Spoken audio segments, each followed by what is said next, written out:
When a mom makes a video about why you shouldn't have kids, I'm probably going to react to it because number one, I'm very curious why she would say that, and number two, she probably has some insight that I don't have, so there's probably something I can learn.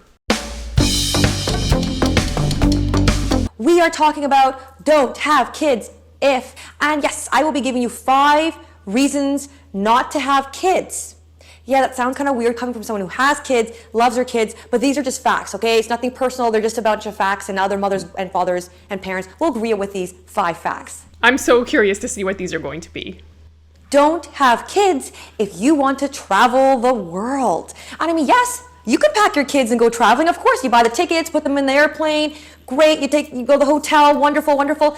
Okay, it's not going to be smooth like that. I sometimes watch people who travel with kids and it looks very overwhelming. Whatever the amount of work you have at home, it's 100 times more on a trip because you're bringing everything with you or you're preparing the food there.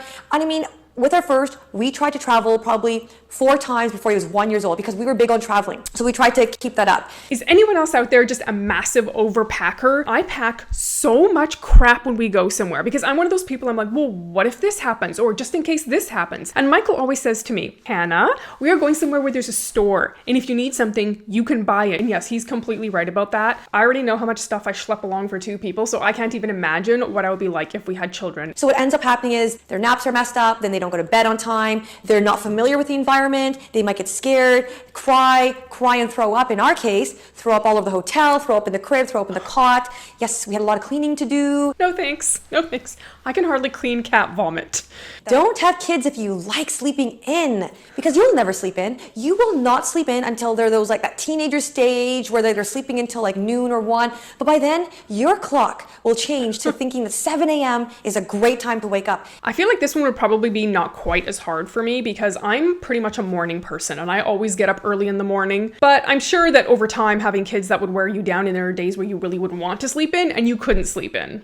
My husband, on the other hand, he is 100% not a morning person. He is definitely a night owl. Isn't that just sick? It's sick that you transformed your sleeping in time to like 9 a.m. Okay, because right now I could probably still sleep in till 11 a.m. or even or noon.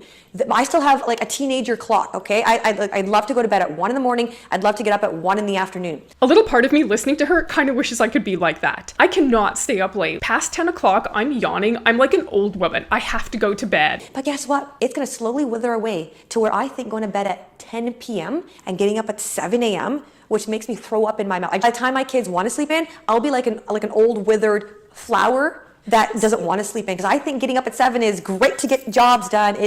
I'll be like an eager beaver. You know what I mean? I'm transforming into that person. You know, I'm transforming into her slowly. Totally so when they hit grade 10, 11, I won't want to sleep in when I probably could because they'll be sleeping in. That's right. That's a sick, twisted cycle, people. Just twisted and sick in every single way. And I definitely know that I am a morning person because when I try to stay in bed and sleep in, I just feel like I get nothing done during the day and I can't get myself motivated. So that's why I just stick to my schedule and just get up early in the morning. Just works for me. Don't have kids if you like going to restaurants. And I mean, of course, over a certain age, like 3 year and up is fine. I mean, when we'd walk in, the waiter and waitresses would kind of like look this way. I swear they went in the back to try and trade our table for someone else's. And I bet that someone said, I'll give you $100 if you take that table. That crazy kid is there. The crazy mom and dad are there. I used to be a server and I just feel so bad when people leave tables like that. Yes, I understand you're going out to eat, but I don't think you have to leave the table like slovenly for this individual to clean up. I don't feel like they get paid enough to clean up other people's disgusting messes. They hated us at restaurants. They truly hated us because he'd be throwing food everywhere. And it was just, I mean, we weren't going to like romantic Italian dinner with candlelight. These were family restaurants and we were still not liked.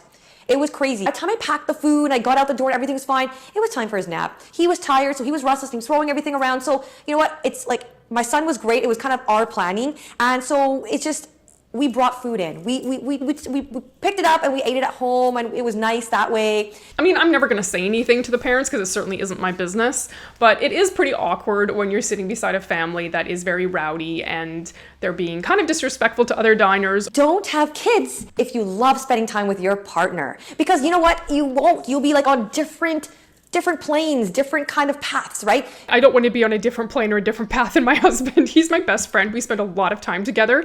And this idea that like when you have kids, your lives kind of separate and you're each doing your own thing, I don't ever want to experience that. You're at home, maybe nursing baby, putting them to sleep. He's picking up groceries or he's running an errand. You might be doing this at home, that type of thing. So your lives kind of divide a little bit, but they do come back together. Don't worry, they do come back together. That does not appeal to me, to be perfectly honest. And I know there's a lot of parents that go through it and they survive it, but no, just no. Sometimes my husband and I joke that it's too bad we didn't have an unhappy marriage, because then we wouldn't miss time with each other. We'd be like, oh great, good, now I don't have to see him, you know?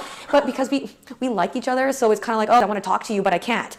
I guess that's one way to look at it. If the couple doesn't really like each other and they have to spend less time together and that works for them, then that's great. Different things work for different people, but as someone who is married to my best friend, I really enjoy spending time with him. And we do a lot of things together, so to imagine that I'd have to do a lot of those things on my own, I just wouldn't really, I mean, I can, you know, if I had to, I would, but it's just more fun when you get to do something with somebody. Don't have kids if you like having friends who have a social life, because like I said in my previous videos, when you become a mom, people think you've left the face of the planet. And you probably have, because you're doing mother stuff, right? Important, amazing, fun mother stuff. But can't you say, friends, hold up, I'll be there just around the corner. Give me a few months. I'm getting the hang of things. Yeah, I would say a lot of my friends disappeared when they had kids. And I mean, like, I don't totally blame them, especially if they're like first-time moms and everything's like brand new, and you know, not everyone has the most positive like birthing experience or motherhood experience. I guess from the perspective of being the person that doesn't have the kid, you kind of feel like you're just like, okay, on the back burner, we might start hanging out again in a year or two when I have time for you. But no, they don't give you time to get the hang of things. They don't give you time. They don't give you a little bit of, hey, let's give her a few months, we'll catch her later on.